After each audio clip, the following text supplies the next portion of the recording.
Hello and welcome to this video guys. काफ़ी time से video नहीं बन पा रहा था इस चैनल पे क्योंकि थोड़ा सा चोट लग गया था, छोटा सा एक्सीडेंट हो गया था, इस वजह से वीडियोस नहीं बन पा रहे थे। पर अब सब कुछ ठीक है तो फिर से हम पढ़ाई स्टार्ट करते हैं। और आज जो है हम क्लास 9 का एक चैप्टर वर्क एंड एनर्जी वाला चैप्टर स्टार्ट करेंगे।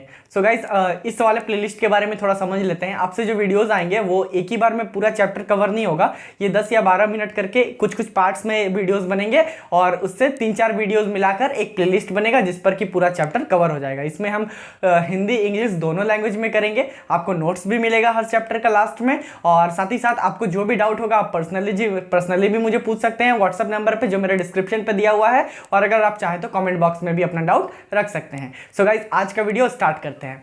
तो गाइस ये चैप्टर स्टार्ट करने से पहले मैं आपसे एक क्वेश्चन पूछना चाहता हूँ कि आप सुबह से बहुत सारे काम करते होंगे, जैसे कि खाना बनाना या फिर पढ़ाई करना, लिखना, घूमना फिरना, दोस्तों के साथ बातें करना, बातचीत करना और खेलना वगैरह भी। ठीक है, तो आप बहुत सारे काम करते होंगे। लेकिन अगर मैं आपको शाम में पूछूं कि आप बताओ मुझे कि आपने आज कितना काम किया, ठीक है, तो आप कैसे बताओगे कि आपने कितना काम किया? आप काम को मापोगे कैसे कि आपने काम कितना किया, कितना अमाउंट में? जैसे कि कोई चीज़ को मापने का एक यूनिट होता है, चीनी 5 किलो, कुछ भी चीज़ है, जैसे फोर्स हो गया 5 न्यूटन, तो हर चीज़ को मापने का यूनिट होता है, उसको हम कैसे मापते हैं? तो आप वर्क को कैसे मापोगे? और साथ ही साथ अगर बात करें एनर्जी के बारे में, तो बोलते हैं ना कि अभी अच्छा नहीं लग रहा, एनर्जी नहीं है, और कभी कभी लगता है नहीं अभी पूरा फुल एनर्जेटिक है। तो आप मापोगे कैसे कि कब आपके अंदर कितना एनर्जी है? तो गाइस ये जो चैप्टर है हमें यही सिखाएगा कि हमने कितना काम किया या कितना हमने एनर्जी लॉस किया, कितना हमें एनर्जी बाकी है, इसको कैसे मापते हैं। और साथ ही साथ गाइस इस बारे में भी बात करेंगे कि देखिए अगर आपने सुबह से बहुत सारे काम किए, ठीक है, लिखना, पढ़ना, सोचना, खेलना, कूदना, मूवीज देखना, तो आपने बहुत सारे काम किए, लेकिन क्या सभी काम को हम लोग काम में रख सकते हैं, वर्क बोल सकते हैं या नहीं बोल सकते हैं? कि आपने काम तो बहुत सारे किया और आपका एनर्जी भी लॉस हुआ, लेकिन सारे काम को ना फिजिक्स काम के नाम से कंसीडर नहीं करता, सबको काम कंसीडर नहीं करता, बहुत सारों को वो काम कंसीडर ही नहीं करेगा। आपको लगेगा कि अरे मैंने तो बहुत काम किया, थक गया मैं, लेकिन आपको वो फिजिक्स उसे कंसीडर नहीं करता। सो गाइस इस वीडियो में हम लोग इन सारी चीज़ों के बारे में बात करेंगे, डिटेल में बात करेंगे, चैप्टर वाइज जो भी क्वेश्चंस पूछे जाते हैं उनके ऊपर भी डिस्कस करेंगे, न्यूमेरिकल्स भी बनाएंगे। तो प्लीज़ ये वीडियोज़ के साथ बने रहें और हर दिन आपको एक एक वीडियो मिलता जाएगा जो कि आपको पूरा चैप्टर 2 या 4 क्लास में आपको कंप्लीट करा देगा। ये छोटा सा चैप्टर है लेकिन बहुत कंसेप्ट वाइज है। तो गाइस चैप्टर स्टार्ट करते हैं। चैप्टर का नाम है वर्क एंड एनर्जी, जो क्लास 9 का एक चैप्टर है, चैप्टर नंबर 11। हाँ, थोड़ा सा मुझे एक्सक्यूज़ कीजिएगा ये चमकने के लिए, क्योंकि इससे कुछ नहीं कर सकते, मैं इसके बारे में कुछ ना कुछ मैं सोच रहा हूँ, अगर हो जाए तो जल्दी बेटर है, लेकिन अभी के लिए एक्सक्यूज़ कीजिएगा इसको। और चैप्टर है वर्क एंड एनर्जी, और चैप्टर जो है क्लास 9 का चैप्टर है, चैप्टर नंबर 11, फिजिक्स का एक चैप्टर है और बहुत ही अच्छा चैप्टर है। तो इसको हम लोग स्टार्ट करेंगे। तो सबसे पहले हम लोग स्टार्ट करते हैं इस बात से कि वर्क जो होता है वो होता क्या है, और वर्क को समझने से पहले हम लोग ये देख लेते हैं कि क्या क्या हम लोग करते हैं। जैसे देखते हैं सुबह से हम लोग बहुत सारा काम करते हैं, सोचना, खेलना, कूदना, घूमना, दोस्तों से बात करना, मूवीज़ देखना, बहुत सारे काम करते हैं। लेकिन आगे हम लोग देखेंगे इस सारे कामों को करने के लिए हमें कुछ ना कुछ एनर्जी भी तो चाहिए, और इन्हीं सारे कामों को हम कहते हैं जैव प्रक्रम, या फिर उसको बोलते हैं लाइफ प्रोसेस। ठीक है, इंग्लिश में कहते हैं लाइफ प्रोसेस। तो इन सभी कामों को करने के लिए हमें क्या चाहिए? एनर्जी चाहिए। और सिर्फ हम ही नहीं, एनिमल्स भी काम करते हैं। एनिमल्स को भी लड़ाई करना होता है, एक दूसरे से झगड़ना होता है, खाने के लिए भागना होता है, खाना ढूंढना होता है, बहुत सारे काम वो लोग भी करते हैं। ठीक है, तो उनको भी एनर्जी चाहिए होता है। तो इस वीडियो में हम लोग सब चीज़ों के ऊपर बात करेंगे। तो स्टार्ट करते हैं हम लोग वर्क से। तो वर्क क्या होता है? तो सबसे पहले मैंने जो पहले ही सवाल पूछा था उसके बारे में डिस्कस कर लेते हैं। तो वर्क क्या होता है? जैसे कि हम लोग सुबह से बहुत सारे काम करते हैं, लेकिन सबको फिजिक्स जो है वो काम के रूप में, वर्क के रूप में कंसीडर नहीं करता है। ठीक है, तो देखते हैं कैसे। अगर मान लेते हैं सुबह को आप ऑफिस में काम करते हैं या फिर कुछ भी पढ़ाई करते हैं, तो सुबह से आप पढ़ने बैठते हैं, 2-4 घंटा पढ़ने के बाद आप थकावट महसूस करते हैं, एनर्जी सारा आपका लॉस हो जाता है। इसका मतलब आपने काम तो किया है, लेकिन फिजिक्स उसे काम के रूप में कंसीडर नहीं करेगा, उसे वो काम नहीं मानेगा। ठीक है, तो काम किसको मानेगा? काम उसे माना जाएगा फिजिक्स के रूप में जब हम लोग किसी भी बॉडी पे, बॉडी का मतलब क्या है? कोई भी चीज, ये मार्कर हो गया, कोई बुक हो गया, कोई चाबी रिंग हो गया, कुछ भी, जो भी बॉडी को आप छू सकते हैं उसे हम बॉडी कह रहे हैं। ठीक है, और उस पर आप कुछ फोर्स लगाते हैं। फोर्स का मतलब पुश या पुल, आप 2 फोर्स लगा सकते हैं। तो पुश या पुल करते हैं और वो अपनी जगह से डिस्प्लेस होता है, विस्थापित होता है, वो अपना जगह बदल लेता है। जैसे कि मान लेते हैं मार्कर यहाँ रखा हुआ है, इस पर हम कुछ फोर्स अप्लाई करते हैं, ये तो मतलब इसको अगर ऐसा रखा हुआ है तो इस पर हम कुछ फोर्स अप्लाई करते हैं, और ये पहले यहाँ पर था, बाद में यहाँ आ गया, इसका मतलब ये डिस्प्लेस हुआ है, अपना जगह बदला है, तभी जाकर इसे हम क्या कहेंगे? वर्क कहेंगे। लेकिन जब आप कुछ भी सोचते हैं, कुछ भी काम करते हैं, लिखते हैं, तो आप डिस्प्लेस नहीं हो रहे हैं, ठीक है। या फिर एक और एग्जांपल ले लेते हैं, आप मान लेते हैं ये दीवार को, इस दीवार को हम पूरा दिन धकेलते रहेंगे तो भी क्या होगा, मेरा एनर्जी तो लॉस हो गया, हम तो थक गए, लेकिन क्या काम किए, हमको तो लग रहा है कि बहुत काम किए, लेकिन उसका रिजल्ट कुछ आया ही नहीं। दीवार क्या डिस्प्लेस हुआ, फोर्स तो हम अप्लाई कर रहे थे बहुत ज्यादा, लेकिन क्या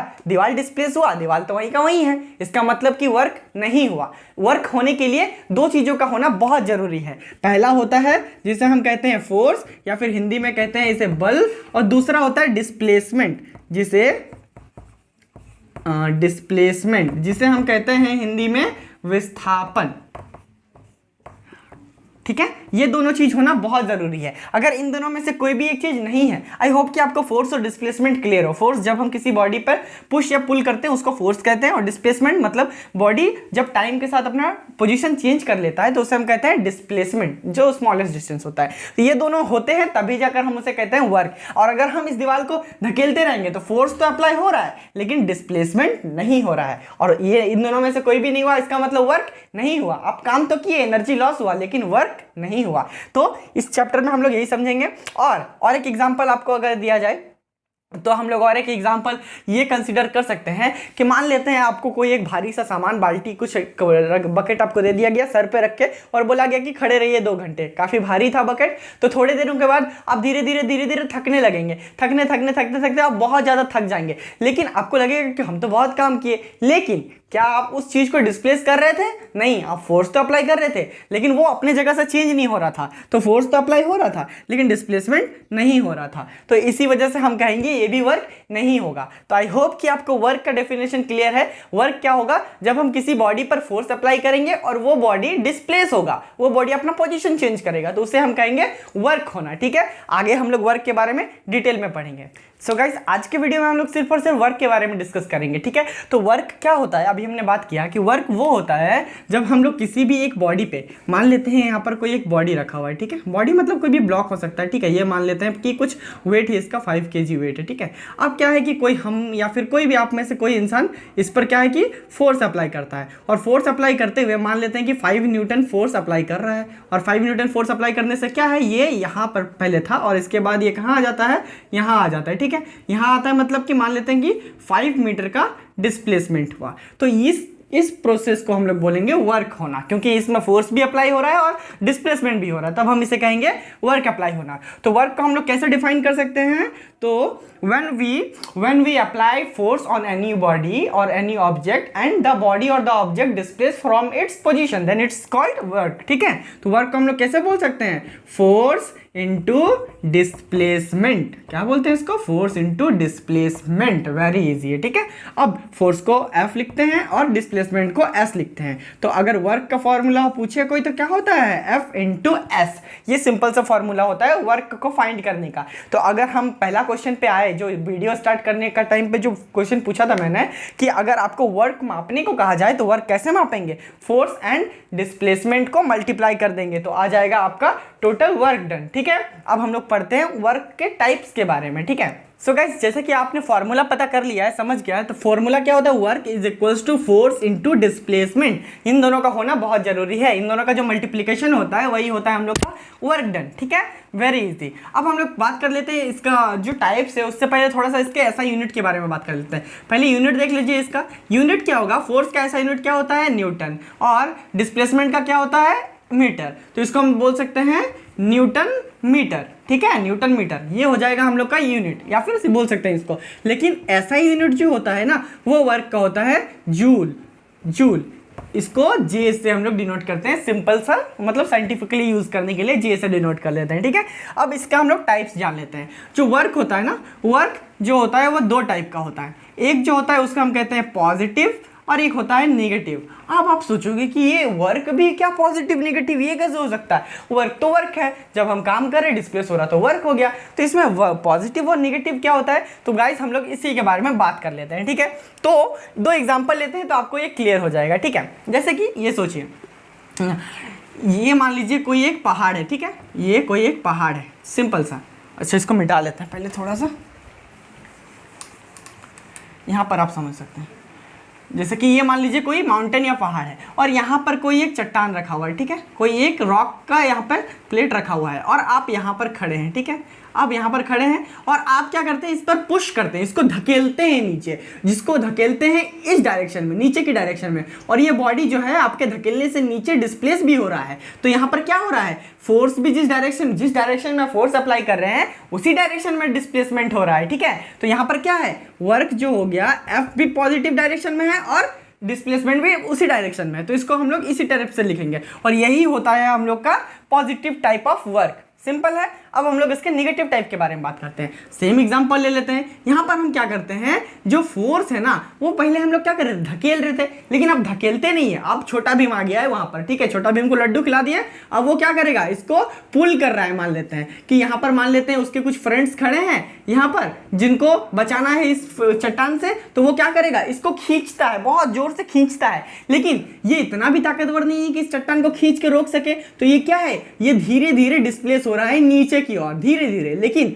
इसका डिस्प्लेसमेंट का डायरेक्शन किधर है, इधर, और ये फोर्स किधर लगा रहा है छोटा भीम, अपनी ओर। तो यहां पर क्या हो रहा है, फोर्स जिस डायरेक्शन में लग रहा है डिस्प्लेसमेंट उसके ऑपोजिट डायरेक्शन में हो रहा है। अगर चट्टान उसी की तरफ जाता, छोटा भीम की तरफ ही जाता, तब हम उसे कहते हैं कि पॉजिटिव वर्क है, लेकिन यहां पर क्या है कि डिस्प्लेसमेंट दूसरी डायरेक्शन में हो रहा है। तो इस कंडीशन में हम क्या कहेंगे, वर्क इज इनटू, देखो वर्क तो पॉजिटिव है, कोई दिक्कत नहीं है, सॉरी फोर्स तो पॉजिटिव है, फोर्स तो आप लगा रहे हो, लेकिन जो डिस्प्लेसमेंट है ना वो आपके डायरेक्शन में नहीं हो रहा है, वो ऑपोजिट हो रहा है। इसीलिए यहां पर हम लोग माइनस लगाते हैं, क्योंकि ये ऑपोजिट डायरेक्शन में डिस्प्लेसमेंट हो रहा है। आई होप कि ये एग्जांपल आपको क्लियर हुआ हो। अगर ये नहीं क्लियर है तो आप प्लीज कमेंट बॉक्स में आप बताएं, हम उसको और एक बार करेंगे ताकि आपका क्लियर हो। और ये होता है हम लोग का नेगेटिव टाइप ऑफ वर्क, ठीक है। तो अगर मान लेते हैं कि किसी बॉडी को आप खींच रहे हैं या फिर पुश या पुल कर रहे हैं, लेकिन आप जिस डायरेक्शन में उसको फोर्स लगा रहे हैं उसके ऑपोजिट डायरेक्शन में वो विस्थापित हो रहा है या फिर डिस्प्लेस हो रहा था, हम उसे कहेंगे negative type of work. So guys, ये जो मेन टाइप था वर्क का, ठीक है। वर्क का आप फॉर्मूला जानते हैं, डेफिनेशन समझ चुके हैं, यूनिट भी जान चुके हैं और पॉजिटिव और नेगेटिव टाइप ऑफ वर्क भी समझ चुके हैं, ठीक है। इसके ऊपर कुछ न्यूमेरिकल्स भी कर लेते हैं इसी वीडियो में, और इसके अगले वीडियो में फिर हम लोग एनर्जी के बारे में पढ़ेंगे, ठीक है। सो गाइस, एक दो न्यूमेरिकल्स भी कर लेते हैं इसी चैप्टर पे, इसी टॉपिक पे, ताकि आपको और क्लियर हो जाए। तो एक न्यूमेरिकल है, एक a person is pushing a block of would, एक लकड़ी का जो टुकड़ा है, with 12 Newton of force, 12 Newton बल के साथ वो किसी एक लकड़ी के टुकड़े को पुश कर रहा है, धकेल रहा है। And body is displaced, body का मतलब ये बॉडी ऑफ, मतलब ब्लॉक ऑफ वुड को ही बॉडी बोल रहे हैं, ठीक है। And body is displaced 5 metre in the direction of force, और जो बॉडी है वो 12 न्यूटन फोर्स लगाने की वजह से 5 मीटर डिस्प्लेस कर गया, विस्थापित कर गया इन the direction of force, force की डायरेक्शन में ही, जिस डायरेक्शन में फोर्स लगाया उसी डायरेक्शन में डिस्प्लेस किया। तो find out the work done, ये हम लोग का सिंपल सा क्वेश्चन है। आप आई होप कि आप लोग कर लोगे। तो वीडियो को पॉज करो, आप खुद से पहले ट्राई करो, उसके बाद अगर नहीं सकते हो तो फिर प्ले करना वीडियो को, ठीक है। तो अभी देखते हैं। तो सबसे पहले हम लोग देख लेते हैं फोर्स कितना अप्लाई हुआ। फोर्स अप्लाई हुआ 12 न्यूटन। उसके बाद डिस्प्लेसमेंट जो एस होता है, डिस्प्लेसमेंट को एस से डिनोट करते हैं, ये कितना हो गया 5 मीटर। यहाँ पर एक चीज ध्यान रखना है कि जो ये डिस्प्लेसमेंट हुआ ये डायरेक्शन ऑफ फोर्स में हुआ कि ऑपोजिट डायरेक्शन ऑफ फोर्स। तो यहाँ पर लिखा हुआ है कि डायरेक्शन ऑफ फोर्स, तो डायरेक्शन ऑफ फोर्स है तो यहाँ पर क्या होगा, पॉजिटिव होगा, ठीक है। अब हम लोग क्या करते हैं, वर्क डन फाइंड करते हैं। तो वर्क का फॉर्मूला क्या होता है, एफ इंटू एस, ठीक है। यहाँ पर work into F S, work is equals to F into S. तो वर्क कितना है 12, एंड फोर्स जो है, सॉरी डिस्प्लेसमेंट जो है वो कितना है हम लोग का 5 मीटर, ठीक है। तो 12 इंटू 5 कितना हो गया 60। अब यहाँ पर क्या हो गया, या तो आप न्यूटन मीटर लिखोगे, लेकिन इसको कोशिश करना कि ऐसा यूनिट में लिखो, तो ये क्या हो गया जूल में। तो वर्क कितना हो गया यहाँ पर इस कंडीशन में 60 जूल, ठीक है। जैसे मान लेते हैं यहाँ पर कोई ब्लॉक रखा हुआ था और उस ब्लॉक को कोई एक आदमी इसमें फोर्स लगा रहा था, कितना फोर्स लगा रहा था 12 न्यूटन का फोर्स लगा रहा था, और ये कितना डिस्प्लेस हुआ 5 मीटर, यहाँ से यहाँ पहुँच गया, ठीक है। अब ये इतना में वो काम कितना किया, अगर वो बोला जाए कि कितना काम किया बताओ, तो वो बोलेगा हम 60 जूल काम किए। तो ये सिंपल सा फॉर्मूला होता है हम लोग को वर्क डन फाइंड करने का। तो इसके बारे में भी जितना कुछ भी था वर्क से रिलेटेड हमने सब कुछ डिस्कस कर लिया है। अब अगले वीडियो में हम लोग बात करेंगे एनर्जी के बारे में, टाइप्स ऑफ एनर्जी के बारे में, एनर्जी फाइंड आउट कैसे करते हैं, सबके बारे में। तो प्लीज़ वीडियोज़ इस प्लेलिस्ट के साथ बने रहें और आपका ये चैप्टर पूरी क्लियर हो जाएगा अच्छी तरीके से, एग्जाम के पर्पज से भी और कंसेप्ट के पर्पज से भी, ठीक है। तो फिर अगले वीडियो में मिलते हैं गाइस, तब तक के लिए अपना ध्यान रखें। और अगर वीडियो पसंद आया तो प्लीज़ लाइक करें, शेयर करें, सब्सक्राइब करें। और अगर वीडियो से रिलेटेड कोई भी डाउट हो तो प्लीज़ नीचे से आप अपना डाउट पूछ सकते हैं कमेंट सेक्शन में, या फिर डिस्क्रिप्शन में मेरा पर्सनल व्हाट्सएप नंबर है, वहाँ से भी आप मेरे को पर्सनली कोई भी क्वेश्चन पूछ सकते हैं। सो गाइस, नेक्स्ट वीडियो में मिलते हैं, तब तक के लिए बाय।